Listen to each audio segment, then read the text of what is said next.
5 shorts romantic love story. Number 1, Juliet की अनोखी मोहब्बत। जय अपने घूमने फिरने के शौक को पूरा करने के लिए गाइड बन गया था। उसने इतिहास ऑनर्स से ग्रेजुएशन की थी। उसके पास अपने पुरखों की खूब सारी दौलत थी। जय के पिता एक किसान थे। पूरे इलाके में सबसे ज़्यादा ज़मीन उन्हीं के पास थी। उन्होंने खेती की देखभाल के लिए नौकर रखे हुए थे। जय 3 बहनों में अकेला भाई था। तीनों बहनों की नामी खानदान में शादी हुई थी। जय की माँ एक घरेलू औरत थी।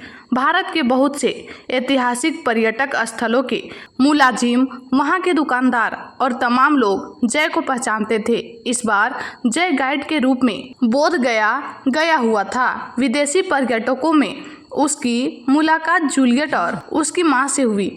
नंबर 2, फौजी का प्यार क्या हो पाया सफल। हमारी यह कहानी एक फौजी के प्यार पर बनाई गई है जिसका नाम रमन था। वह बिलासपुर गांव का रहने वाला था। उसके सपने बहुत बड़े थे।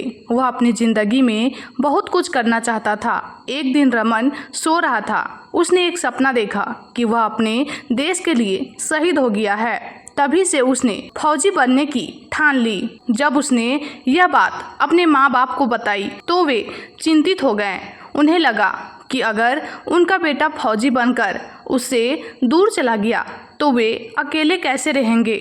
लेकिन रमन का यही कहना था कि उसे अपने देश के लिए फौजी बनना ही है, क्योंकि वह अपने देश से बहुत प्यार करता है। नंबर 3, अनकहा प्यार एक दूजे के लिए। मुक्ता और महत्व की मुलाकात ऑफिस जाने के दौरान एक बस में हुई थी। फिर उनका मेल जोल बढ़ने लगा।